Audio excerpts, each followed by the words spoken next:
Paz do Senhor, gente, boa noite, tudo bem? Mais uma aqui podcast, mais um momento de muitas bênçãos. Toda segunda-feira, para quem não sabe, às 8 horas da noite, sempre tem um programa novo, sempre tem um convidado novo e sempre tem uma história nova para que você entenda que Jesus cura, liberta e salva. Amém? Agradecendo nossos apoiadores, Demarca Empreendimentos, Prensadão do Urso, Granado Corretor de Imóveis e Estúdio Barber. Muito obrigado por cada um que tem nos apoiado, nos abençoado. E você, de repente, quer se tornar nosso parceiro para nos ajudar cada vez mais nesse projeto, por favor, entre em contato com a gente, que vai ser um prazer ter você conosco. Porque a ideia sempre é uma só, gente, é que Jesus entre em lares e Jesus faça aquilo que tem que fazer através de vidas e testemunhos, amém? Aproveite e se inscreva no nosso canal, clica lá no sininho, compartilha, se inscreva no canal, porque é para que as pessoas realmente conheçam esse trabalho e cada testemunho possa infiltrar lá e Jesus fazer a obra, amém? Gente, hoje um convidado extraordinário, né? Algo que só Deus para preparar mesmo, e eu tenho certeza que você não vai ficar de uma forma aí que você não vai querer acompanhar, porque a história é bênção. Dr. Carton, um homem de Deus, eu tenho certeza que você vai ficar muito impactado com a sua história e com o desenvolvimento do trabalho que ele tem feito em prol do reino. Então, por favor, fique aí. Maquir Podcast.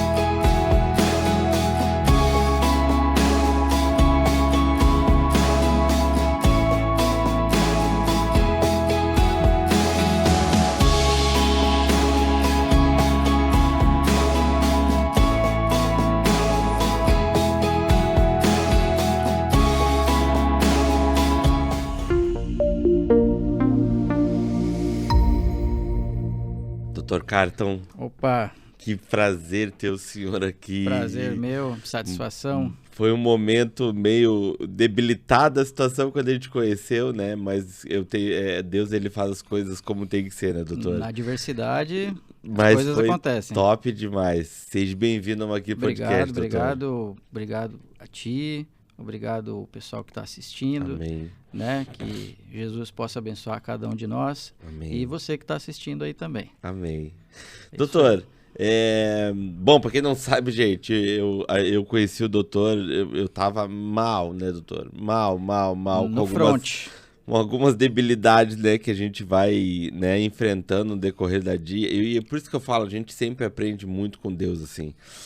Até no modo como a gente vive, né, doutor? Correto. Na alimentação e enfim. E eu tava mal, né, doutor? E aí o momento que eu entrei no consultório do doutor, além de ele me ajudar a regular tudo, ele também era um homem de Deus e a gente viu que tinha uma história aí que poderia ajudar muita gente. E doutor, o senhor é da onde? Natural da onde? Então, eu sou paranaense. Paranaense. Nascido numa cidade chamada Arapongas. Não conheço, infelizmente. Arapongas? Perto de Londrina. Aham. Não conheço a cidade na qual eu nasci. Apenas nasci lá. Aham. Minha falecida mãe, Deus a tenha, era de uma cidade muito pequenininha chamada Açaí. Açaí com 2 S, não o açaí alimento. É uma cidade no Brasil que tem um grande contingente de cidadãos orientais em proporção de habitante, né? Açaí, sim. Londrina. Então, o nome Açaí já tem uma pegada japonesa. Então, na época, como ela teve um parto prematuro, precisou ir para uma cidade um pouquinho melhor, então eu acabei nascendo em Arapongas. Fui criado um pouco em Curitiba, né? Tinha uma avó, né? A mãe da minha mãe era de Itajaí, né? Então eu tenho sangue peixeiro com muito orgulho, né? Sangue marcilista. Catarinense. Então uma família misturada, o pai do interior de São Paulo, então meu pai era da zona rural, depois veio para a cidade e era vendedor de livros. Sério? E corretor também, vendia, como ele costumava dizer, papeleiro, né? Vendia papel. Então a mãe dona de casa, Né? Então, essa é a história. E nós moramos em muitos estados no Brasil, porque como ele trabalhava com vendas, precisava ir para outros locais. Então, eu conheço de Rondônia a Rio Grande do Sul. Sério, doutor? Conheço o Brasil inteiro aí. Quantos irmãos, doutor? Somos em 3, né? Então, um mora em Rondônia ainda e outra mora em Manaus. Ficaram por lá? Estão lá pelo norte. Né? Eu acabei vindo para cá, tenho uma grande família em Curitiba, né? E por cá estou, que já conheci o local. Eu cheguei aqui em 2007. 2007.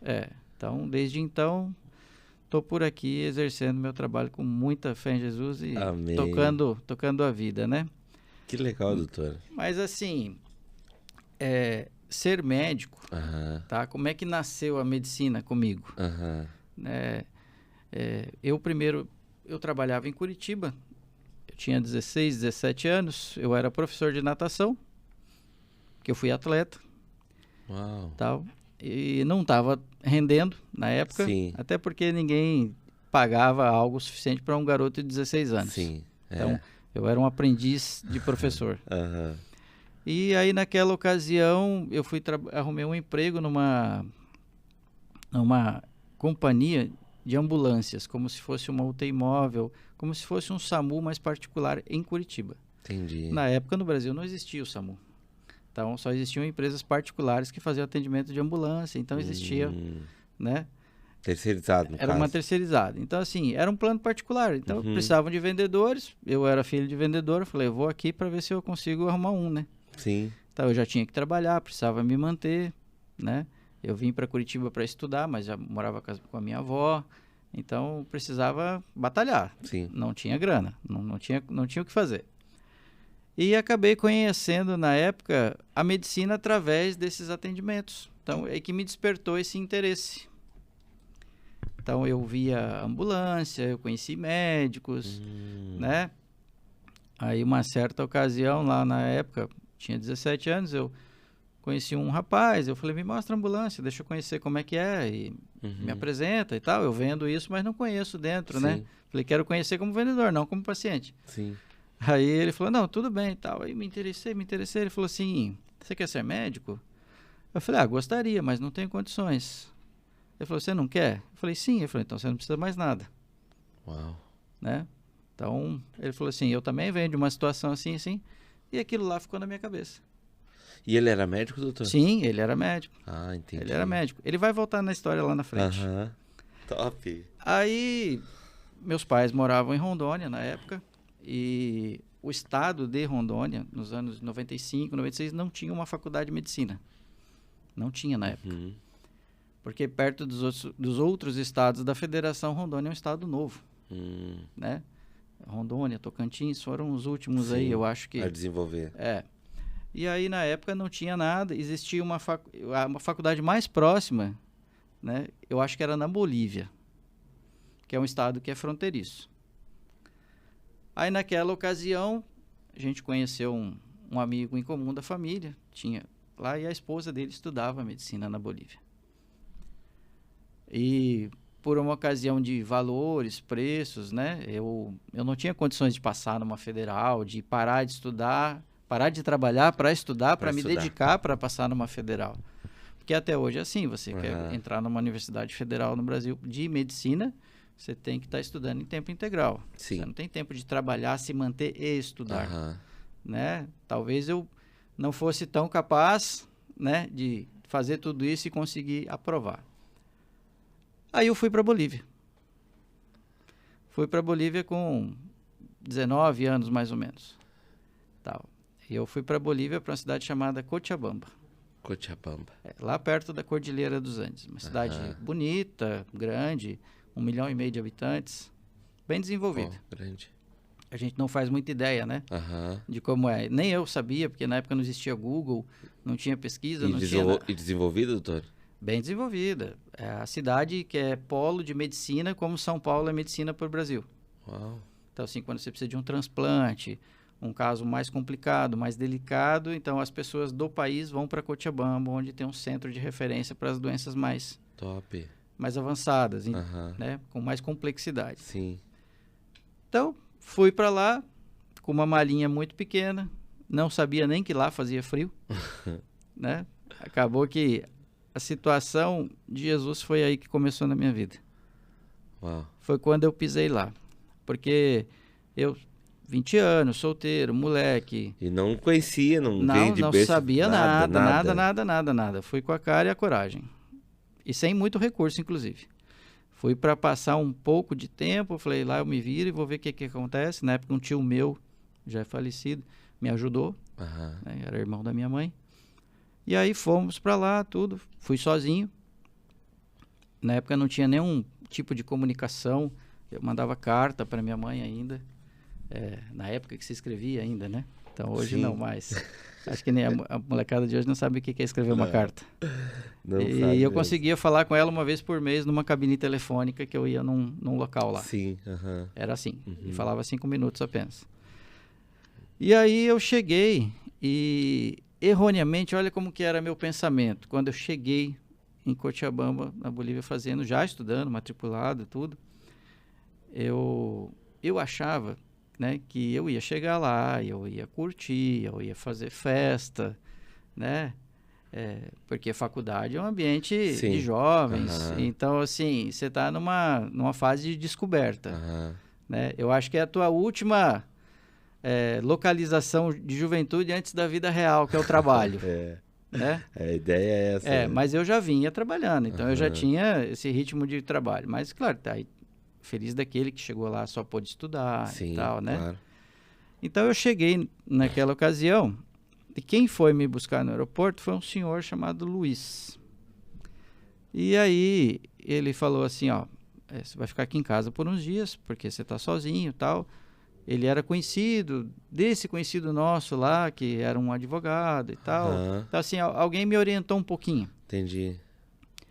E esse ser abençoado na minha vida, né?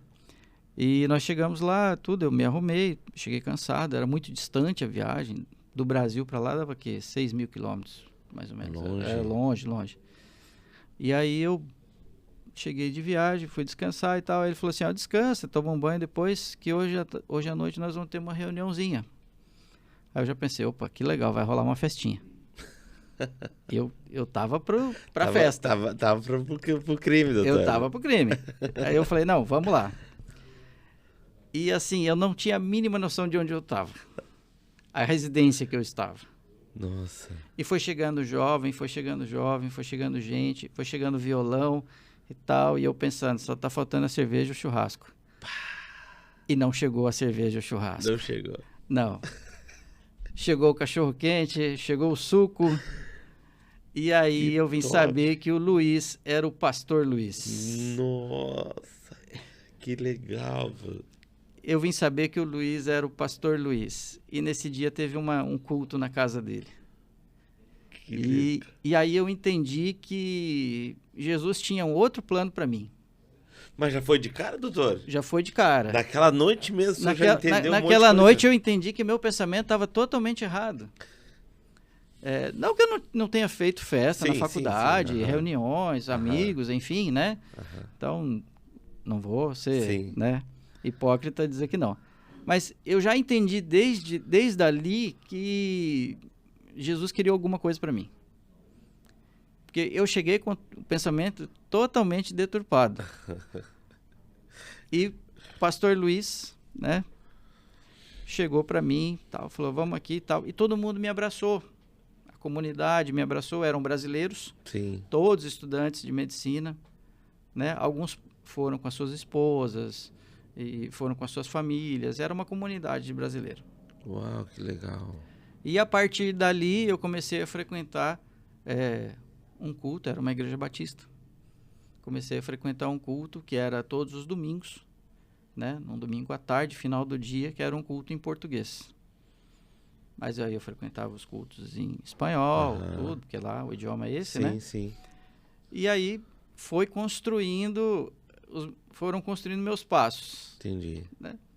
E acabou que eu consegui concluir a faculdade, né? Com muito êxito. Mas engraçado que eu nunca falei para esse pastor Luiz qual que era a minha intenção. Eu fiquei com vergonha. Sim. Né? E o meu último ano, que chamava internato, eu fiz no Brasil. Eu tinha direito de fazer no Brasil o último ano de faculdade. E voltei para a Bolívia para me formar. Entendi. Porque lá você tem que prestar uma prova como se fosse uma OAB dos advogados, senão você não se forma. Lá na Bolívia. Lá na Bolívia. Se você não passa nesse exame de grau, você não cola grau e não se forma. Você não consegue ter diploma. E é difícil, doutor? É difícil. É uma banca, é uma prova oral, é uma coisa que tem que ser testemunhada pela sociedade. Entendi. Ela é aberta ao público. Nossa. Então, assim, não é algo fechado, né? Mas, bom, graças a Deus eu passei, aí vim para o Brasil, passei no Revalida, né? Que aí pude começar a trabalhar, né? Enfim. Aí, no dia que eu estava indo embora, depois que eu passei o exame de grau, tudo, tal, eu fui no último culto de despedida lá, chorei bastante. Fiquei bastante emocionado. Passou quanto tempo, doutor? 4, 5 anos? 7 anos lá. 7 anos. 6 anos, com 7 do Brasil, depois voltei, então deu mais ou menos 7 anos. Porque a faculdade são 6, né? Mas aí teve uma adaptação. E aí eu cheguei, fui lá no púlpito, assim, o pastor que estava lá me chamou uma colega, chamou outro e tal, e nos apresentou, falou, esses daqui são os médicos que formaram agora, estão voltando para o Brasil, vão morar pela vida deles, tá? Aí nos apresentou, e o pastor Luiz estava na frente sentado, eu não estava vendo ele, porque eu estava lá no fundo. E aí eu olhei para ele assim, ele falou, peraí que eu preciso falar uma coisa. Aí ele levantou, foi lá e falou assim, eu conheço esse rapaz aqui desde o dia que ele chegou aqui. Ele chegou aqui com o pensamento de curtir, de festa, de uma vida totalmente errada, de uma vida que Cristo não queria para ele. Só que eu nunca falei isso para ele. Top. Entendeu? E ele falou assim, Jesus me apresentou ele. No caso eu, né? Sim. Falou assim, Jesus me apresentou ele e eu tinha esse caminho de guiar ele, né? Até que ele se formasse e tudo e tal. E assim foi esse homem santo na minha vida. A missão. E eu não sabia que ele sabia. Né? Porque eu fiquei envergonhado e tal. Eu jamais ia falar isso para ele.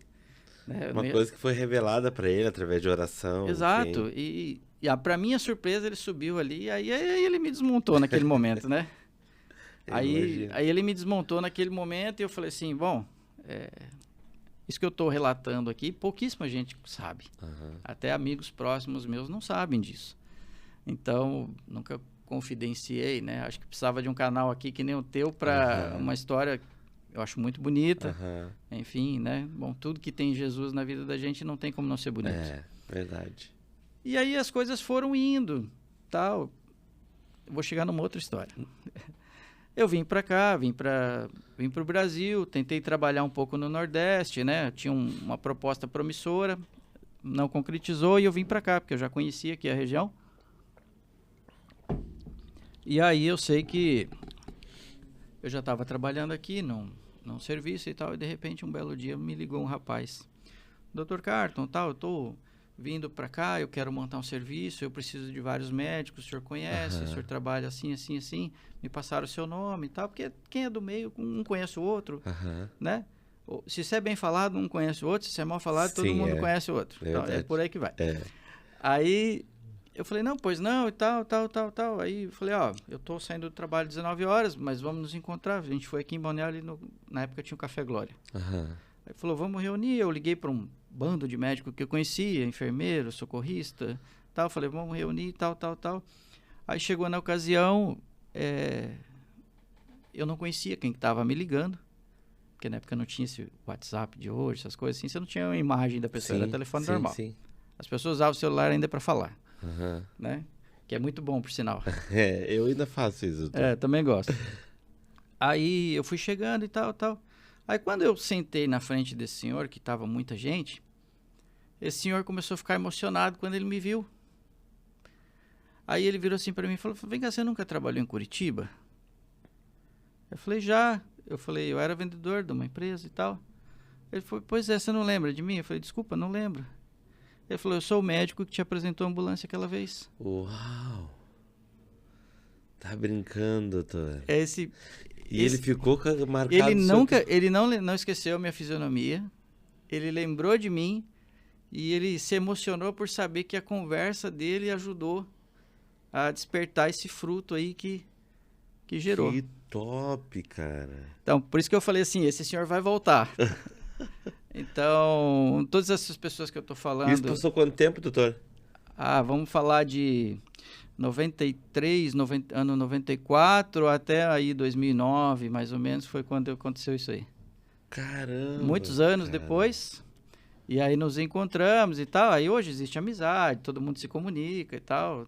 Então, são essas pessoas assim que você não sabe explicar, são anjos que vêm na sua vida. Verdade! Porque assim, eu venho de uma família que ninguém é médico. Não existe essa tradição na minha família. Eu não sou aquela pai médico, avô médico e tal. Quando eu aventurei-me a essa história de ser médico, ninguém foi a favor. Sim. Só minha mãe. Porque ela tinha a ideia de um dia ser, né? Mas a vida não proporcionou. Então, eu não tinha essa magnitude. Para mim era algo improvável. Então, na faculdade, eu passei necessidade, fazia uma refeição por dia por algum tempo, passei frio. Imagino. Né? Então, assim, foi Até bem... porque o senhor tinha que trabalhar também, né? Era uma coisa... eu consegui fazer alguns bicos, porque eu não podia trabalhar, porque eu tinha um visto de estudante. Eu conheci bastante amizades, doutor. Eu sou de Pelotas, Rio Grande do Sul. Certo. E lá tem uma federal forte de medicina. E eu tive a oportunidade de ter alguns amigos que vieram de vários lugares e passaram exatamente isso que o senhor está falando. Que não vieram de uma estrutura de família, principalmente a gente acha assim, federal pago pelo governo, mas é que é o mais disputado, é o que mais tem gente... Não deveria ser assim, porque assim, se a universidade é gratuita, na minha opinião, ela teria que ser para quem não pode pagar. Sim. Né? Então, eu acho que existe uma desproporção. Isso, Então, mas, enfim. Mas aí o que aconteceu? Tinha gente que vinha de tudo que é canto, né? Sim. Mato Grosso, enfim. E eles tinham que... Cara, e era difícil, doutor. Difícil. Porque às vezes eram 2 turnos, de manhã e de tarde, e eles arrumavam os bicos, às vezes, de ter que estudar, trabalhar no meio da noite, né? Isso. Para se manter e ainda ficar até as 3, 4 da manhã estudando para poder voltar de novo às 7 para aula. É isso aí. A minha maior felicidade profissional foi o dia que eu consegui ganhar meu primeiro salário e mandar para minha mãe. Uau. Essa foi a minha maior felicidade. Top. Foi o dia que eu fiquei mais feliz na vida como profissional. Né? Eu fiquei tão feliz quanto das vezes que eu consegui salvar alguém. Uau. Porque aquilo ali para mim foi uma realização. Top. Eu falei, tá aí, mãe. E desde então, desde aquela época, eu sempre colaborei em casa, né? Com meu pai, minha mãe, ajudei meus irmãos, sobrinhos. Então, assim, sim. Não que a gente tenha esse rendimento, assim, como muita gente acha que todo médico é rico, não é isso. Então, é sempre ali na batalha, é fazendo plantão, é noite sem dormir. Imagina. Tal. Então, assim, tudo que eu posso hoje, no meu dia a dia profissional, colocar Jesus, né? Colocar Deus à frente do meu serviço, porque eu sempre falo assim, às vezes eu consigo alguma coisa, o paciente fala assim, graças a você, eu falei, não, eu não, foi Jesus. Eu sou só uma ferramenta. Então, o mestre da obra é lá em cima. Eu sou peão. Uau, com muito orgulho. Então, assim, eu tento sempre levar... E, às vezes, me deparo com pacientes que são ateus. E como que eu vou abordar Deus para uma pessoa que não crê e não quer aceitar? Ela tem o direito. Sim. Né? Doutor, nessa caminhada, assim, antes de nós entrar, né, nisso aí, uma curiosidade até minha. Sim. Hoje está mais assim, por causa de uma guerra política, né? Claro. De toda aquela função de direita, esquerda, direita. Mas lá atrás, quando o senhor também tomou um posicionamento em Cristo e viveu uma realidade onde tudo batia de frente e contra com aquilo que o senhor estava vivendo em Cristo, também tinha essa função de perseguição dentro e fora de aula? Tinha. Ou era menos do que hoje? Tinha. Você é o careta. Se você não está dentro da situação, né? Então já é de tempo o negócio. Você é o careta. Então, assim, às vezes colegas de curso podiam te olhar assim um pouco atravessado por você ir num culto. Uau. Mas do mesmo jeito tinha um ou dois que olhavam ruim, né? Dessa maneira, tinha 15 me recebendo com um abraço do outro lado. Amém. Né? Amém. Então, assim, isso daí foi uma leva que... Foi fácil, tipo, pro senhor? Foi fácil, não. Tá do lado de Cristo é muito fácil. Sim. É o lado que sempre ganha. Sim. Não tem como ter percas. Então, desde então, eu venho na minha batalha diária aí, tentando ser radical com meus pacientes. Sou muito radical. Eu cobro bastante, você é prova disso. É verdade. Eu cobro disso, mas no bom sentido, porque eu quero vê-los bem. Amém. Tá? Retirar o paciente daquele anonimato com a saúde dele mesmo, dele poder exercer a saúde dele primeiro para ele. Né? Porque é muito comum você pegar um paciente que ele fala assim, não, eu cuido dos meus filhos, cuido da minha esposa e tal, e ele não cuida dele. Então, eu acho que assim, ó, a maior prova... Vou levantar meu braço aqui. Acho que assim, a maior prova de amor que você pode dar para sua família e para Cristo é você cuidar de você. Eu quero estar bem para eu cuidar de você. Uau, top. Então, por exemplo, eu, o médico, se eu não estiver saudável, eu não cuido de vocês. Amém, verdade. Né? Eu não estarei lá. Né? Então, é aquela história, né? Uma mãe cuida de vários filhos, mas vários filhos não conseguem cuidar de uma mãe. Verdade. Né? Então, assim, primeiro cuida de você, trata teu corpo bem, que ele é a casa do teu espírito. Então, isso agrada a Deus, no meu ponto de vista. Sim. Né? Existe uma coisa que eu chamo, que chama-se suicídio progressivo. O que é isso? Suicídio progressivo. Suicídio progressivo.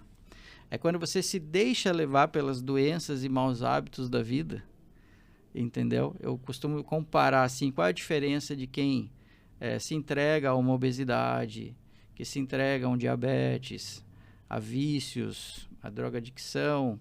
Qual que é a diferença dessa pessoa para aquela pessoa que se joga de um prédio? Absolutamente nenhuma. Uau. É tudo questão de tempo. Uma faz de uma vez e a outra faz aos poucos. Nossa. Então, assim, isso é o suicídio progressivo. Você é forte, hein? É aí que eu quero que as pessoas entendam que não cuidar da saúde, tá? Deixar a doença te levar. Nós sabemos que todo dia nós vamos. Sim. Tá? Mas, assim, não tem por que o percurso ser doloroso. Então, assim, eu acredito que a gente tem que ter essa métrica de segmento da vida que você tem que tentar levar as coisas saudavelmente. Não estou falando de aparência, não tem nada a ver. Saúde. Sim. Né? Você está bem com a sua saúde, você pode se doar para quem você gosta. Sim. Então, não tem como um doente cuidar do outro. Com tempo e qualidade, né? Até assim, poxa, eu amo minha família, eu quero me doar para minha família, então vamos lá, cuida de você primeiro, cuida da tua saúde, chega bem para quem você ama. Bem. Não chega com problema, não chega ruim, tanto fisicamente, mentalmente. Então, assim, tenta sempre buscar o melhor, né? Médicos, psicólogos, nutricionistas, né? Preparadores físicos. Tem uma rama de profissionais que podem estar te ajudando, os pastores. Sim. Então, para aqueles são católicos, os padres, enfim, assim, você tem que ter um norte, você tem que ter uma função. Então, eu sempre tento fazer com que os pacientes evitem o suicídio progressivo. Não se deixem levar por essa situação.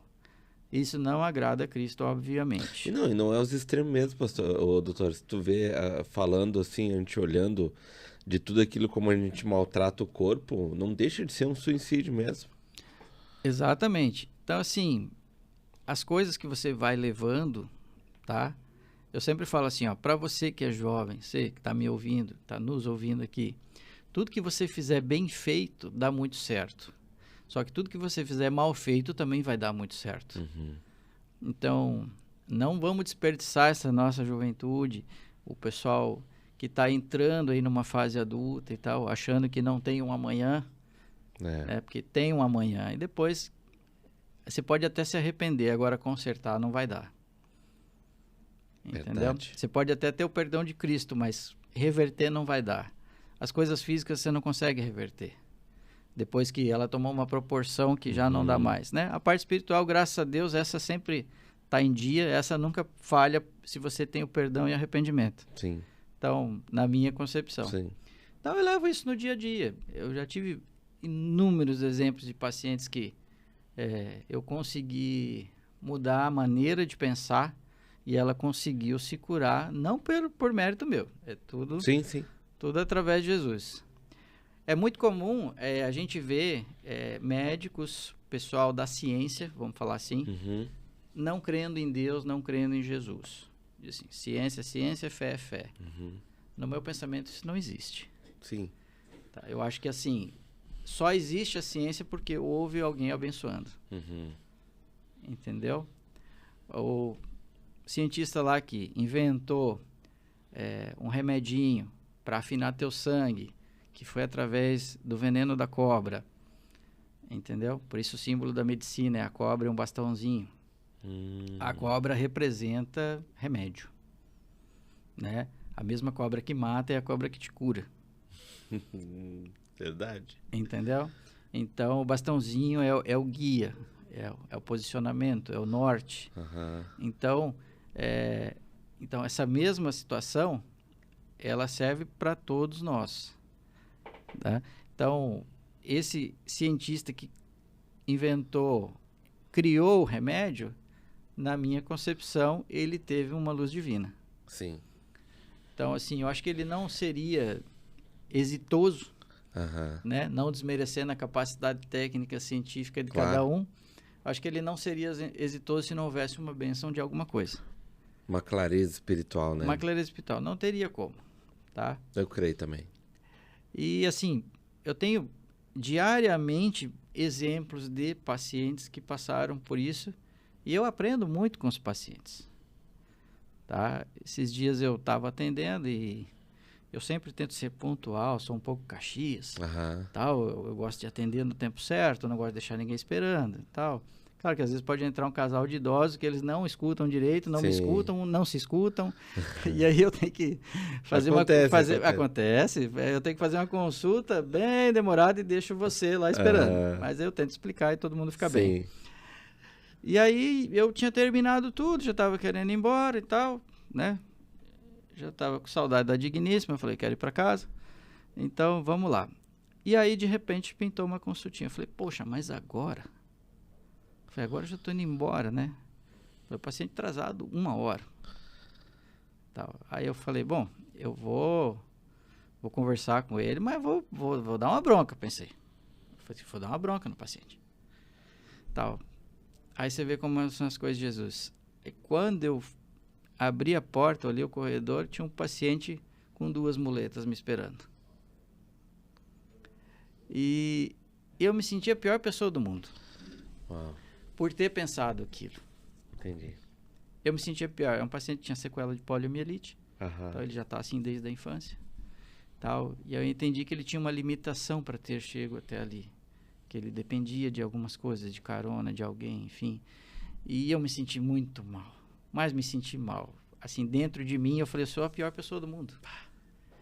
E eu falei assim, Jesus, me abençoa para eu tentar fazer a melhor consulta que esse rapaz já teve. Uau. E eu fiquei quase 1 hora conversando com ele. Já fiquei quase um psicólogo já. E conversamos, e atendi ele, tudo e tal. E aí, quando ele saiu, ele falou assim, doutor, posso te dar um abraço? Eu falei, meu irmão, claro. Ele falou, foi a melhor consulta que eu já tive na vida. Nunca ninguém me deu a atenção que o senhor me deu. Eu me senti um lixo, porque... entende? Então, assim... tem coisas que você não sabe explicar, que é quando Cristo opera em cima de você. Eu me senti muito mal, mas depois me senti abençoado e agraciado. Eu falei, graças a Deus, Jesus entrou no meio aqui e reverteu o jogo e foi a favor para mim, foi a favor para ele. Eu falei, esse juiz é dos justos. Eu falei, deixa ele contornar toda essa situação aí, enfim... E é difícil pra gente, porque assim, você trabalha com vidas e todo mundo que chega pra você, chega pra reclamar de alguma coisa, né? Claro que tem aqueles casos que vêm depois, já vem com boas notícias. Então, assim, todo mundo tem uma queixa e eu sou falho, muito falho como pessoa. E vários dias eu não estou no meu melhor dia. Né? Vários dias eu não estou no meu melhor dia. Então, eu tento sempre ponderar. Aí eu falo assim, pô, será que eu estou agradando a Jesus naquilo que eu estou fazendo? Né? Então, eu acho que assim, eu se relacione com alguém que agrade a Jesus, trate pessoas como Jesus trataria. Sim. Então, vamos tentar chegar perto disso, que na altura do Criador ninguém vai chegar, obviamente. Porque no básico disso tudo, né, doutor, o mínimo que tem que entender é que é o seguinte, que aquilo que ele está fazendo em profissão é uma adoração ao Senhor também. Claro. E aí a gente entendendo isso, como o senhor já entendeu cedo, não que fique fácil, né? Mas a gente já pensa 2 vezes em ser procrastinador ou algo do tipo em relação ao nosso trabalho, né? Ah, com certeza. Eu tenho a total consciência que nem sempre eu agradei os pacientes. Alguma vez eu posso ter sido grosseiro. Sim. Aquela coisa, você não está no teu bom dia, tal. Mas é lógico que eu sempre oro por aquela pessoa que eu posso ter tratado mal. Eu oro para que ela tenha êxito, tá? E tem coisas que não se explicam. Vou te dar um exemplo. Tem vezes que, assim, eu já cheguei a fazer muito plantão em pronto-socorro, emergência, coisa pesada. Coisa pesada. Baleado, esfaqueado, atropelado, múltiplas vítimas. Campo de guerra. Então, é aqui da nossa região, qualquer pronto-socorro do Brasil é assim. E tem que ter um psicológico muito bom, doutor? Tem que ter um psicológico bom de frieza. Aí, para isso, existem os protocolos de medicina. Você tem que estar treinado, você tem que estar atualizado. Você não pode se sensibilizar com o sofrimento.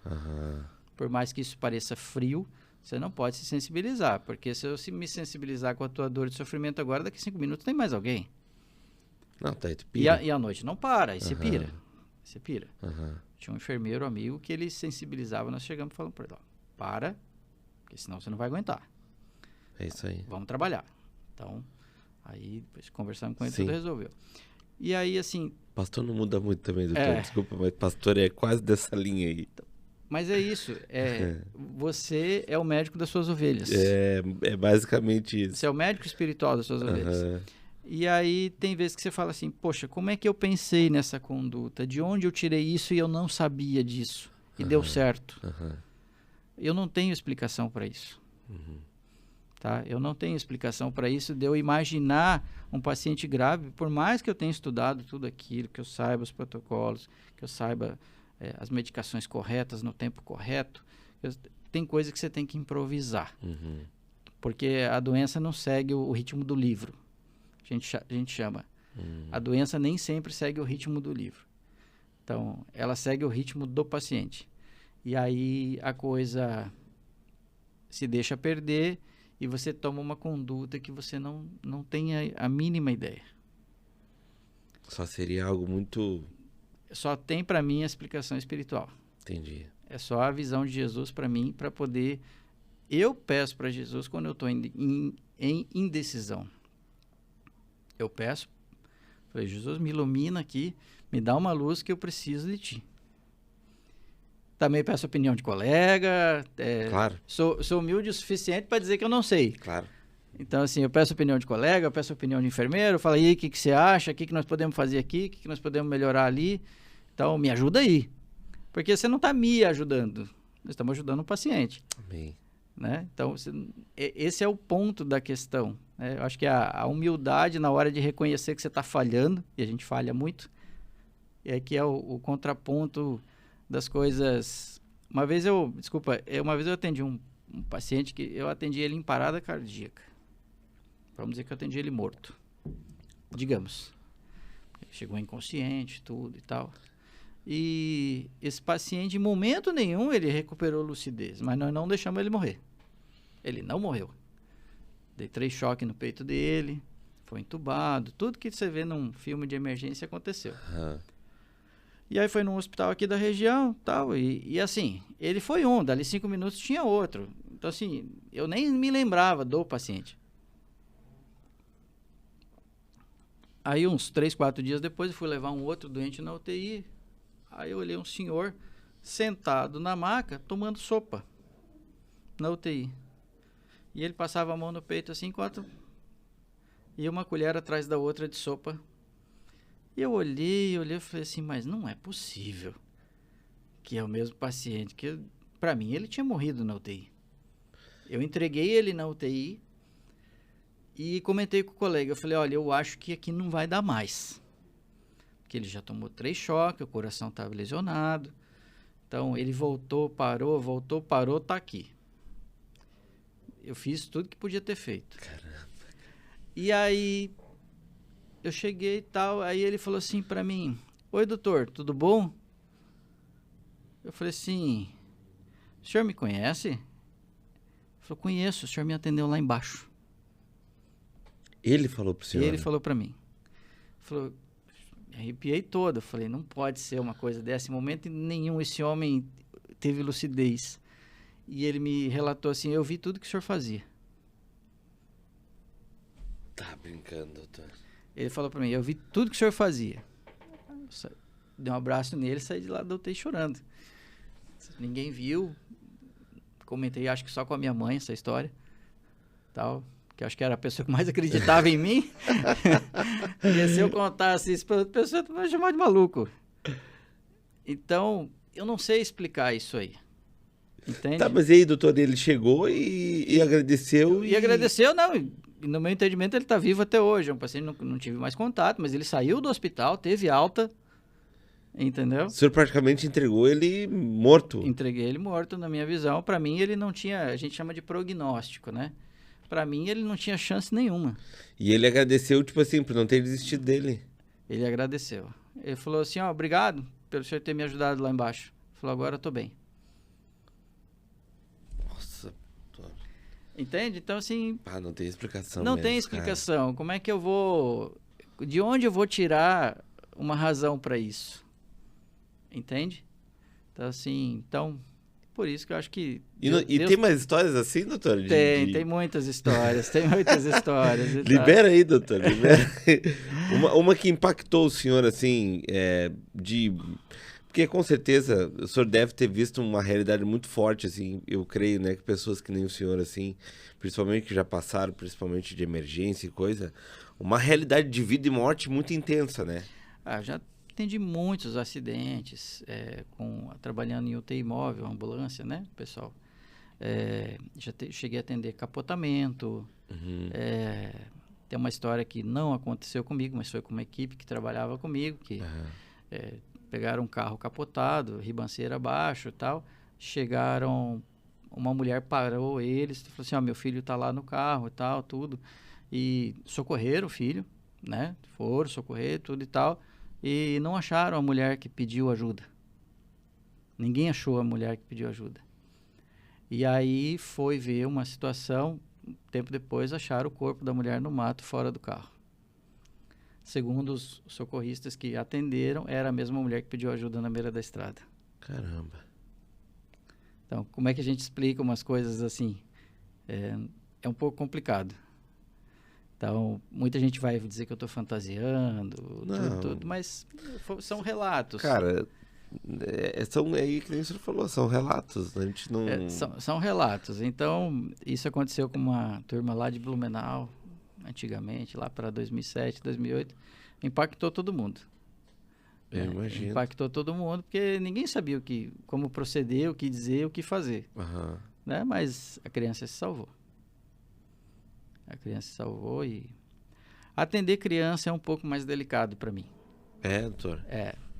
Eu cheguei a fazer um tempo pediatria, né? Eu acho que eu queria ser pediatra e tal, mas depois eu fui indo só para a parte de clínica médica, né? E aí eu me envolvia com criança. Eu sofria junto com a criança. Então, eu sofria muito. Não conseguia absorver o sofrimento infantil. Claro que hoje eu atendo, posso atender um acidente e tal. A gente se compadece um pouco mais. Sim. Né? Eu ainda não sou pai, mas eu tenho muitos sobrinhos. Então, as crianças sempre tiveram na minha família. Então... No meu coração, eu não consigo atender criança com a mesma desenvoltura de um pediatra. Eu admiro. Sim. Né? Então, sofrimento de criança não dá para mim. Né? Mas eu atendi um garoto que esse veio a falecer, estava jogando futebol num campinho de bairro e o travessão caiu, bateu na cabeça da criança, fez um traumatismo craniano e tal. E aí a gente tem que chegar e dar a notícia para a mãe. Uau. Essa é a pior parte da medicina. Essa não ensina na escola. Na escola de médico essa não existe. Você chegar, ter que dizer para alguém que o teu avô de 90 anos descansou, é mais fácil. Como é que fala que descansou com 4, 5 anos? Como é que você diz? Como é que você dá essa notícia? Uma que eu me sinto um impotente, né? Por mais que a gente tenha feito de tudo, eu me sinto a pior pessoa do mundo naquele dia. Isso mexe comigo, eu fico uns 2, 3 dias ruins, até na hora de dar a notícia de... Sim, né? eu acredito. Da mesma jeito que o médico deu a notícia quando minha mãe faleceu, ele sabia que eu era colega dele e ele ficou totalmente transtornado ao dar a notícia de quando minha mãe faleceu na época. Então, eu me coloquei no lugar dele, mas eu não deixei de ser filho, né? Sim. Então, ficou muito problemático para nós dois ali a situação. São histórias que a gente vai vivenciando, você vai adquirindo experiência, né? Ao passar do tempo, que vai te calejando, mas você sempre se vê com uma nova história que você não estava preparado. Não tem como você estar preparado para tudo, né? É impossível. Né? Mas também tem final feliz. Né? Esses dias eu atendi uma menina que caiu de moto, teve traumatismo craniano, a gente entubou ela, conseguimos socorrer tudo e tal, e eu fui visitá-la no hospital, né? E ela estava acordadinha lá e ela não me reconheceu. Essa não me reconheceu. Essa não me reconheceu, mas ela ficou muito agradecida, a mãe dela, tal. Aí é o prêmio que Sim. Dinheiro nenhum paga. Imagino. Doutor. Então, aí ela pôde nos agradecer a equipe e tal. Essa parte que é a mais gostosa. Sim. É a mais prazerosa de tudo, é essa parte aí. Enfim, são N histórias, né? Então, daria para ficar o dia inteiro aqui comentando sobre... O senhor sabe que a gente tinha um sobrinho, né? Que ele era filho do meu irmão. E ele nasceu... eu não sei o correto, doutor. Se eu falar nomes aqui, eu vou estar falando bobagem. Mas ele nasceu com um buraco na espinha aqui. Espinha bífida. Espinha bífida. Eu sei que demoraram um pouco para fechar, enfim. Aí ele contraiu uma infecção dentro do hospital. E aí ele, desde então, ele botou um caninho no cérebro para dar para drenar. E aí, em função disso aí, ele nunca andou, nunca caminhou, né? E os médicos passaram, olha, isso lá em Porto Alegre, em Santo Antônio. Olha, o negócio é o seguinte, provavelmente ele não aguenta 1 ano de idade, né? O diagnóstico dentro do contexto que ele tava vivendo, né? Só que, doutor, ele viveu 10. Viveu 11 na realidade. O plano de Deus não é o nosso. Só que esses 11 anos, doutor, ele fez o Diogo entrar numa realidade de enxergar, porque ele lutava para viver, né? Sim. E muitas vezes, doutor, os enfermeiros não achavam mais veia nele, tinha que fazer a operação. Isso aí. Para poder achar a veia, para poder dar medicação. É uma situação complicada. Horrível, né? E ele morou, tipo, a primeira vez ele ficou 3 anos direto no hospital, né? E aí teve um momento que eu tive um start, um pouquinho antes de entrar dentro de uma comunidade terapêutica para dependência de álcool e droga. Deus de alguma forma falou comigo e eu não tinha nem proporção de saber que era Deus falando, né? Olha porque só. eu não era cristão. Claro. Mas eu escutei audivelmente dizendo assim, o teu sobrinho luta para viver e você luta para morrer. É isso mesmo. Você fez, desculpa te cortar, mas essa tua história é maravilhosa. É a dor da família que faz a família crescer. A família cresce e aprende e começa a ver a vida de outra maneira quando você tem um doente dentro da família. Aí os bens materiais, a vaidade, isso deixa de existir. né? Você falou em pacientes com recuperação de droga, tudo. Tipo, contar um caso de ontem, fresquinho. Tá. Ontem esse paciente já voltou comigo pela 3ª vez. Então, primeira vez ele chegou com exames todos alterados, alcoólatra, pesado, alcoólatra pesado, de tomar uma caneca dessa daqui de vodka pura no café da manhã. Uau. E nada acontecer. Ficar normal. Alcoólatra pesadíssimo. Esse só tomava esse de vodka para regular a lenta, que nem ele disse. Olha o nível números, cara. O nível da dependência. E entrei com medicação, falei, vamos te ajudar, tal, tudo. Mas eu senti que estava faltando ainda alguma coisa. Eu senti que ele estava um pouco agressivo com ele mesmo e comigo, assim. Ele estava muito na defensiva. Aí eu falei para ele assim, falei, olha, fulano, é o seguinte, você já veio aqui 2 vezes comigo, a gente está te tratando, você volta a cair no alcoolismo. Eu falei assim, ó, mas aqui nós vamos ficar enxugando gelo a vida inteira. Eu falei assim, ó, você acredita em Deus? Ele falou, acredito. Eu falei assim, então, que caminho é esse que você está querendo tomar para a tua vida? Eu falei, de nada vai adiantar esse nosso trabalho todo, o teu empenho de vir aqui, o meu de te atender, se você não tiver um norte para se guiar, tá faltando Cristo. Eu falei assim, você tem que ter uma vergonha de fazer o que tu faz. Não pelas pessoas que estão na tua família também. Sim. Eu falei assim, você tem que ter um nível de arrependimento. Como é que você vai se livrar disso sem você ter um arrependimento? Você é jovem, você tem uma oportunidade aí. Eu falei, não vamos desperdiçar isso daí. Eu falei, estou aqui para te ajudar, só que você está me frustrando como médico. Eu não estou conseguindo ver melhora. Entendi. Eu falei, eu preciso que alguma coisa aconteça. Eu falei, o que o senhor me sugere? Eu falei assim, aceita Jesus. Médico. Eu falei, o que você me sugere? Porque assim, dos remédios naturais eu já tinha feito de tudo por ele. Ele deve ter tomado o impacto do impacto, doutor. Isso, aí eu falei assim, aceita Jesus. Eu falei, aceita Cristo.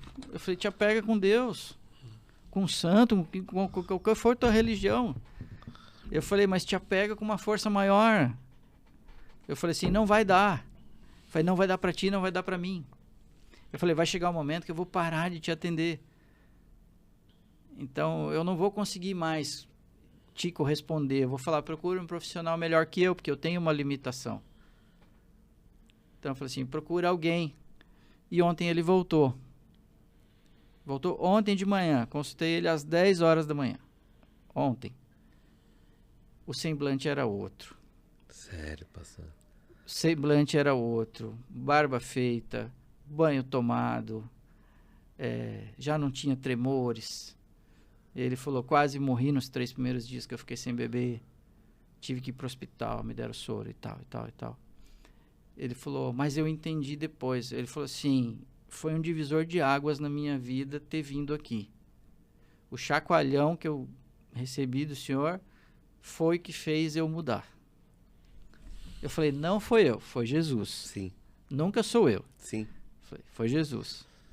Eu falei assim, você tá me fazendo a pessoa mais feliz do mundo hoje. Eu falei assim, tenha certeza, Deus vai te recompensar muito por isso daí. Eu falei, leva a tua história para as outras pessoas. Eu falei, conta isso para alguém. Eu falei, coisas boas a gente divide. Isso. Então, eu falei, leva isso para alguém e tal. E ele saiu de lá todo agradecido, me deu um abraço. Eu me senti envergonhado porque eu não sou nada perto do que Deus fez naquele momento. Então, assim, essa para mim é a virtude de eu poder falar. Que top, doutor. Então, assim, é isso que eu gosto, é de poder falar sem esquecer a medicina, Sim. Sem desmerecer a ciência, os tratamentos. Eu falo assim, não, você quer tomar um remédio caseiro? Tenha cuidado, não deixa de fazer o remédio tradicional. Não abandona tratamento não, pelo amor de Deus. Né? Eu falei, pega o meu tratamento e pega Deus. Vamos junto. É isso aí. Então, eu falei, vamos junto. E para esse garoto deu certo. Que legal, doutor. Então, e olha que o alcoólatra, eu digo assim, porque eu já tenho alguma experiência nisso, doutor. Já lidei muito com álcool e droga, né? Já cuidei de comunidade terapêutica, enfim. O álcool, ele é às vezes mais difícil de muito difícil. De tratar do que propriamente de um cara que de repente é viciado em droga. Porque o álcool ele não tem muita gente apontando. Não tem, é social. É social, é agradável você fazer um brinde com alguém. Entendeu? Não é por aí. E você não é proibido de comprar álcool. Isso. Não é uma coisa ilícita. Uhum. A droga que mais mata no mundo é a comida. Ninguém é proibido de comprar comida. Nossa. Entendeu? O alimento, ele te salva, ele te nutre, ele te cria, mas ele pode te danificar. Também te matar. Pode também te matar se você for abusivo. Se você usar as tuas fugas mentais pela alimentação. Para preencher o vazio. Tua ansiedade, eu sempre falo, não é problema nenhum, né? Não desmerecendo os psiquiatras, psicólogos. Sim. Eu tento fazer com que o paciente veja assim que a ansiedade é uma questão de personalidade também. Uhum. Você tem uma personalidade ansiosa, digamos, né? Não há mal nenhum em ser ansioso. A questão é como que você administra a tua ansiedade. Tá faltando gerência, tá? Se você administrar para o álcool, para o fumo, para o vício, a ansiedade ela se torna um defeito e vai virar uma doença. Agora, se você usa a sua ansiedade para fazer atividade física, fazer um esporte, para se divertir nesse esporte, para tocar um violão, pintar um quadro, fazer uma jardinagem, sei lá o quê. Então, essa ansiedade ela vai se tornar uma qualidade. Eu pergunto para o paciente, ansiedade é defeito ou é doença? Todo mundo me diz, eu acho que é doença. Eu falo, é uma qualidade. Como assim uma qualidade? Eu vou te explicar o caminho da ansiedade ser uma qualidade. Tá em como você administra essa tua ansiedade. Então, se você usar para as coisas boas, você vai dizer lá na frente, poxa, que bom que eu sou ansioso e eu posso fazer isso aqui, ó. Top. Então, esse é o caminho de você tentar driblar e administrar. Tá faltando gerência.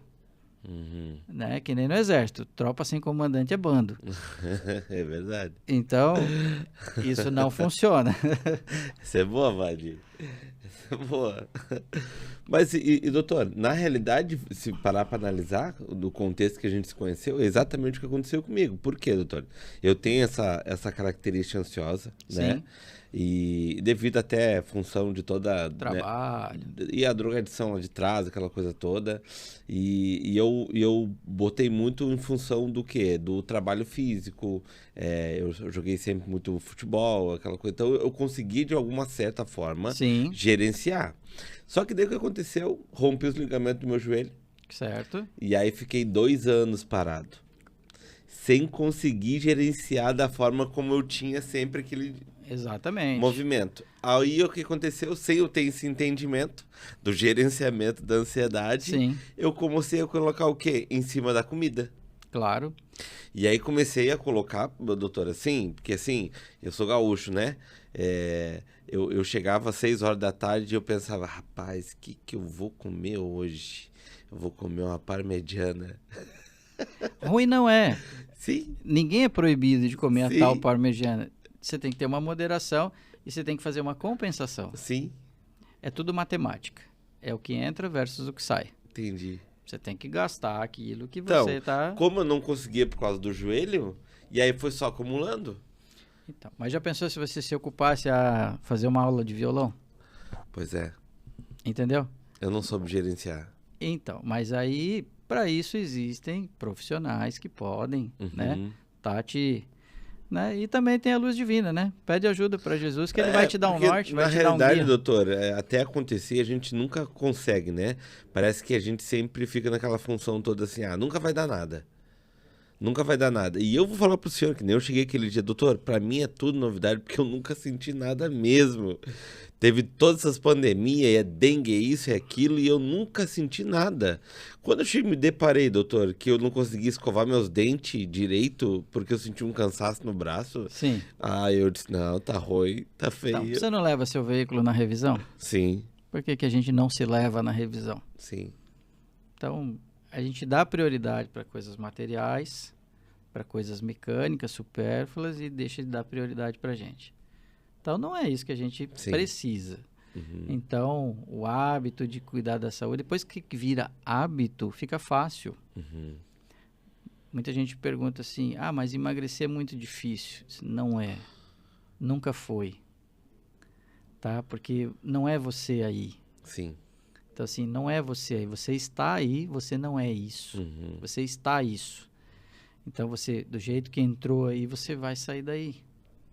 Então, vamos administrar, vamos gerenciar. Porque se você pensar que é difícil, que é problemático, aí sim você está botando obstáculos para você. Sim. Na minha concepção, sou muito radical com a palavra vício. Tá? Eu acho que a palavra vício, ela serve como uma muleta para você continuar usando e fazendo aquilo que você gosta de fazer. Porque se acomoda em cima de um... Você se acomoda. Então, assim, sou viciado nisso ou naquilo. Não, você gosta de fazer aquilo. Te faz bem. Vai gerar uma abstinência porque vai romper o teu lacre do hábito. Você está acostumado assim. Mas depois que rompeu, vai. Não tem problema nenhum. Mas você tem que desacostumar. Se você está numa situação que você está acostumado, não está bom. Entendi. Tá? Se você se acostumou e está cômodo, não está legal. Doutor, para a gente ir para um lado final da história, eu queria saber do senhor, assim, como o senhor hoje, né, diante da fé, daquilo que o senhor acredita, né, daquilo que Deus fez na vida do senhor, através da vida do senhor, como o senhor consegue, que deve ser uma guerra todos os dias para o senhor, Sim. Em relação a viver os dois lados, né? Sim. Dentro de um contexto que não deveria existir, mas existe, a gente não pode ficar de olhos fechados para isso. Mas como o senhor consegue manter esse lado cristão, mesmo diante de toda a força ao contrária que diz que não existe, não existe? Como que o senhor consegue ter esse equilíbrio, que a gente sabe que é uma vivência com Cristo, mas emocionalmente também, né? Sim. Vivendo todo esse tempo que precisa estar sempre em dia, né? Principalmente, como o senhor falou ali, que se não pira, né? Exatamente. Hoje, como médico, doutor, como hoje um homem de Deus, um homem que eu creio que todo momento não deixa de ser um profeta, porque Deus deve usar muito a boca do Senhor para liberar a palavra. Espero que sim. e em momentos difíceis, né? E muitos lugares que a gente não tem acesso.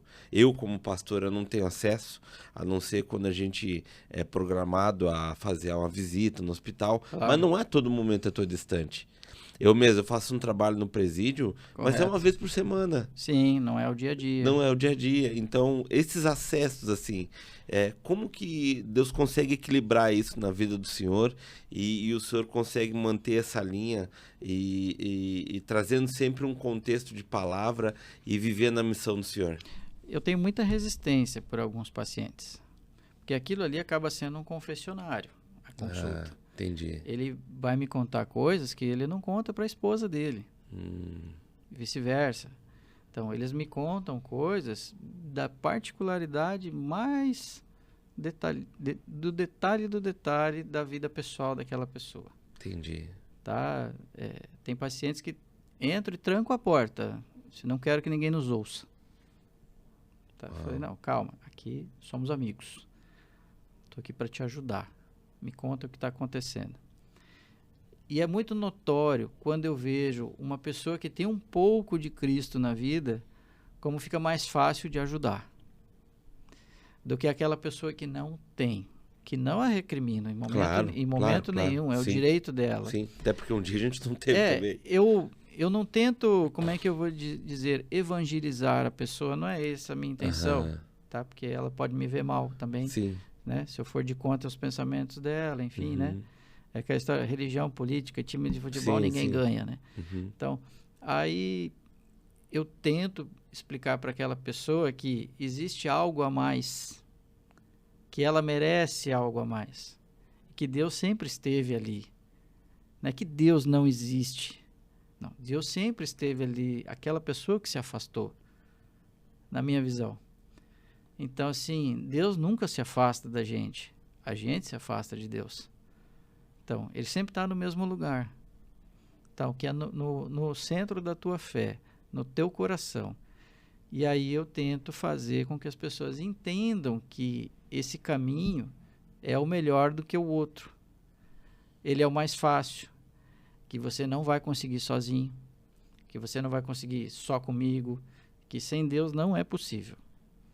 Então, esse é a briga diária de eu tentar, né? Eu até tenho uma pulseira que eu sempre uso aqui, que eu ganhei da minha mãe, da minha falecida mãe, que ela achou bonita. E é realmente bonito. Então, que é um simbolismo de Sim. né? E eles olham, estou escrevendo e tal. Aí muitos perguntam, o senhor é cristão? Eu sou há muito tempo, né? E aí muitos falam assim, tocam no meu braço, assim, onde tem essa pulseira aqui, e falam assim, eu não acredito em Deus. Eu falei, é um direito seu, mas Deus acredita em você. Boa. Sim, é um direito seu, mas saiba que Deus acredita em você. Ele nunca deixou de acreditar em você. Então, esse é meu caminho para tentar levar informação, esclarecimento, né? E outros, eu quero que todos saiam em paz também. Sim. Né? Eu sempre falo assim, as 3 primeiras consultas você pode me odiar, depois nós vamos ficar amigos. Amém. Porque eu vou te falar coisas que você não vai gostar de ouvir. Coisas que você tem que sair de onde você está, ir para uma melhor. Vamos tentar melhorar, vamos tentar se autosseduzir no bom sentido, né? Vamos tentar levar isso além, né? E quando eu pego um cristão, como esse aqui, não fica muito melhor, né? Não é que as nossas opiniões sejam iguais, parecidas, sim, não é isso. É que os pensamentos, eles vão fluindo numa mesma direção e que é um caminho bom. Sim. Eu sempre falo assim, ó, procura uma religião, procura uma fé, seja qual ela que for. Uhum. Acho que todas as religiões são boas, né? Desde que não seja extremista. Sim. Né? Eu acho que nada extremo é muito bom. Né? Tem que haver um bom senso, um equilíbrio, né? Então, a água não sai do riacho se não tiver, né, esse equilíbrio. E é nesse dia a dia que eu vou ali, né, paulatinamente, tentando convencer, me convencer, né? E eu aceito sempre sugestão dos meus pacientes, né? Eu falei assim, ó, se eu estiver sendo muito incisivo, se eu estiver sendo muito eloquente contigo e tal, me fala. Estou aqui para aprender com vocês. Aliás, eu aprendo mais com eles do que eles comigo. Eu aprendo muito mais com os pacientes, com o meu dia a dia, tá? E sem falar que com os nortes que Deus me dá, eu aprendo o dobro também. Os milagres que o senhor vê, né, doutor? Eu vejo milagre o tempo todo. Onde muitas pessoas não enxergam, eu vejo milagre o tempo todo. Você aqui é um milagre. Amém. Então, a tua vida, o teu destino, o teu programa, amém, nosso amigo que nos assessora aqui. Então, assim, Deus colocou ele aqui para nós. Então, vamos orar pela vida dele, com certeza. Amém. Pela vida de você que está nos ouvindo, né? Então, saiba que a gente tem que estar orando por você. Você ore por você também, né? Não adianta só pedir para os outros, não. Tá? Peça para ti também. Não é pecado pedir para mim. Fala, me ajuda. Não. É isso aí. Me ajuda. Mas é mais ou menos isso daí. Não sei se me deixei claro, esclarecer as coisas. Eu não sou tão bom com as palavras, tá? Não, doutor, mas é bem isso mesmo, porque na realidade o senhor, que nem eu falei antes, né? O senhor, por ver diariamente a função da morte, da vida, né? A clareza que o senhor tem em ver tanto na medicina e também no espiritual, cara, isso aí, se não tiver um emocional bom, cara, o cara pira mesmo, cara. Uma senhora falou assim para mim, minha vida acabou depois que meu filho morreu. Eu falei, seu filho não morreu. A senhora só desencontrou. Eu falei, seu filho não está morto. Eu falei, ele está numa outra situação, ele está num outro lado que no tempo de Deus a senhora vai encontrar. Eu falei, então não fique aflita por causa disso. Tá? Aí eu te pergunto, como é que eu consegui falar isso para ela? Nossa, Eu não sei de onde vieram essas palavras. Eu não tinha nada pronto para falar. Eu falei assim, a senhora nunca esteve sem seu filho. A senhora nunca vai se afastar dele. Eu falei, ele está o tempo inteiro junto da senhora em outro plano. No plano de Deus. Eu falei, então entenda a senhora só desencontrou. E ela saiu bem mais feliz.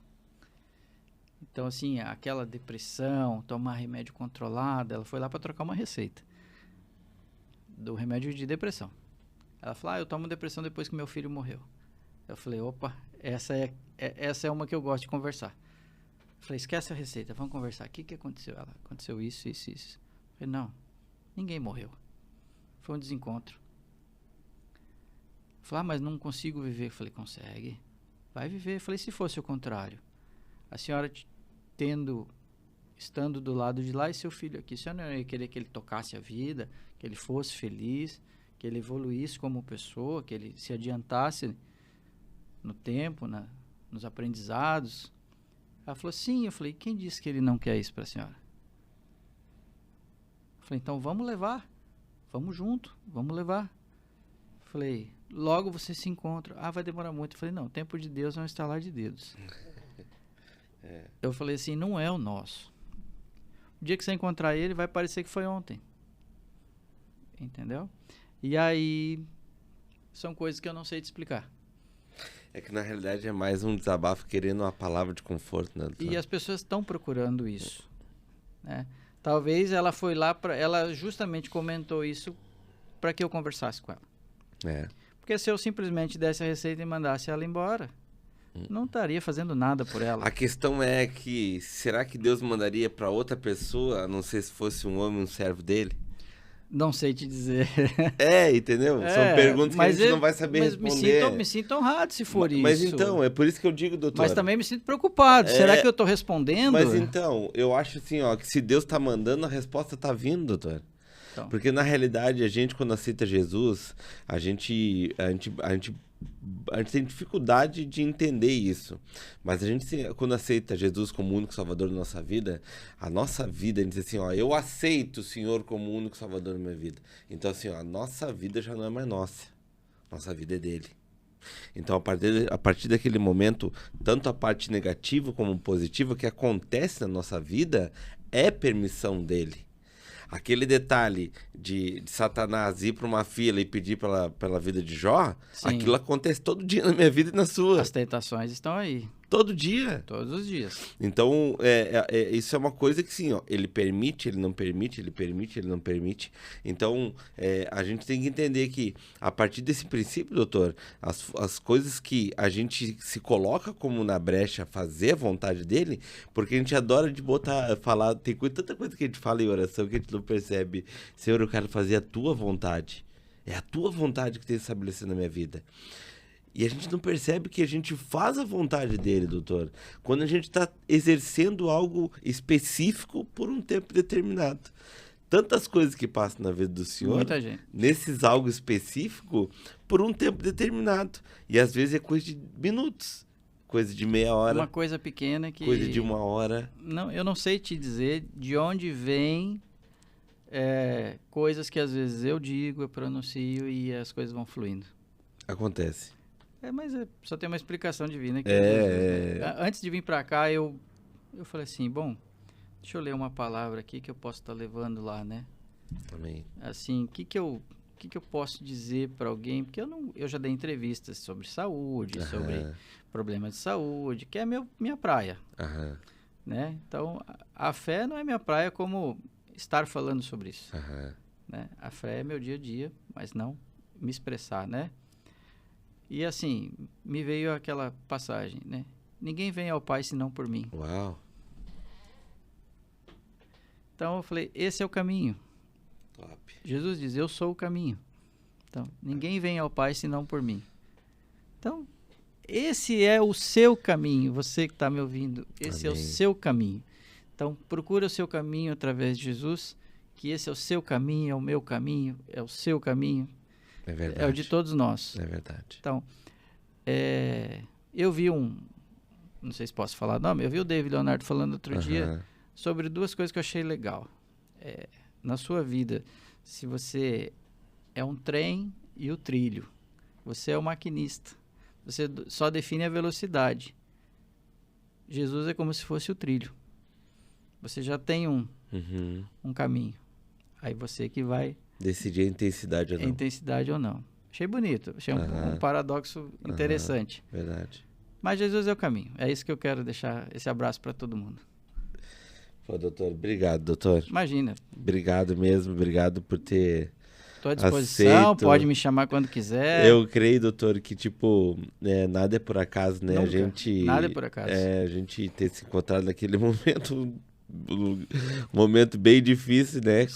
Como eu estava, mas o senhor foi um agente de Deus ali. O senhor tem ideia, naquele dia, doutor, para terminar, eu tinha até falado para o senhor, não sei se eu comentei, o da manhã, do especialista da manhã que eu tinha ido, ele cancelou. Olha só. Ele cancelou naquele mesmo dia. E aí a gente ligou para outra clínica onde aceitou 15 para 7 da noite. Eu achei estranho pra caramba. É isso aí. O doutor Tadeu, 15 para 7 da noite, mas marca, é a única que a gente tem marca. Porque eu tava mal, doutor, eu tava mal. E então foi quando eu cheguei em casa rindo, meu Deus, que quando saiu daqui mal, voltou rindo. Ele disse, não, mano, é porque Deus, ele é demais. Se teu avião atrasa, é porque Deus queria um voo mais alto para ti. É verdade. Tá? Então, é verdade. Então, em tudo dá graças. É verdade. Né? Não verdade. Falo por mim, falo pelo Senhor. Amém. Amém. Doutor. Satisfação. Obrigado, viu? Imagina. Obrigado. Que Deus abençoe aí. Muito o senhor. Desculpa, eu acabei falando demais. Não, que isso. Pelo contrário, doutor. Foi muito pontual, foi muito top. Que Deus abençoe cada vez mais, doutor. Amém. Na realidade, o senhor tem um ministério muito lindo. Muito lindo, doutor. Isso nunca ninguém me disse. Tá me passando uma responsabilidade agora. Não, mas é muito lindo mesmo, doutor, porque o senhor é confiado, Deus confia algo no senhor. É muito importante, assim, que passa barreiras de muita coisa. E o senhor tem uma essência de Deus, isso aí é algo muito lindo, doutor. Na realidade, o senhor não deixa também de ser um pastor na vida dos seus pacientes. Que responsabilidade. Mas... Ser médico é mais fácil. É mais fácil. Eu nem sei, doutor. Mas assim, obrigado, doutor. Obrigado. Deus abençoe, viu? Obrigado muito a todos sua vocês. família, sua casa. Amém. Deus abençoe. Amém. Gente, obrigado, viu? Obrigado por mais uma noite, obrigado por mais um tempo aí de qualidade. Nossa, acho que com certeza um dos podcasts mais incríveis que eu fiz assim em relação a relatos. Isso só mostra, gente, o tamanho que a gente tem do nosso chamado. O nosso chamado, ele quando a gente entende o poder que Deus confia em cada área da nossa vida, porque o chamado universal, ele é o quê? Ele é liberar a palavra e ganhar vidas para Cristo. Esse é o chamado universal. Mas tem coisas que a gente faz, gente, que é para cada lado que a gente vai. Ou seja, hoje nós estávamos aqui com o doutor e o doutor ele tem um chamado na área dele, na vida dele, em que ele consegue equilibrar a vida dele profissional com o chamado dele. E é bênção, gente. É bênção, gente, o skatista entender o chamado dele de ganhar os skatistas, o surfista de ganhar os surfistas, e assim vai por diante, gente. A gente tem que romper essa bolha que acha que a gente precisa estar dentro de 4 paredes para falar de Cristo. Pelo contrário, as 4 paredes servem para a gente adorar o Senhor, e a adoração do Senhor é todos os dias da nossa vida. O culto, ele jamais vai acabar às 10 horas da noite de domingo, gente. O culto, ele continua na segunda, na terça, na quarta. A nossa vida é uma vida de adoração ao Senhor. Então, aonde você estiver, aonde Deus tem te colocado, seja uma resposta do Senhor. Aonde na tua profissão, na faculdade, na escola, não sei, aonde você estiver, você é a luz, e aonde entra a luz, o inferno é obrigado a bater de retirada. Que Deus abençoe a todos. Maquir Podcast.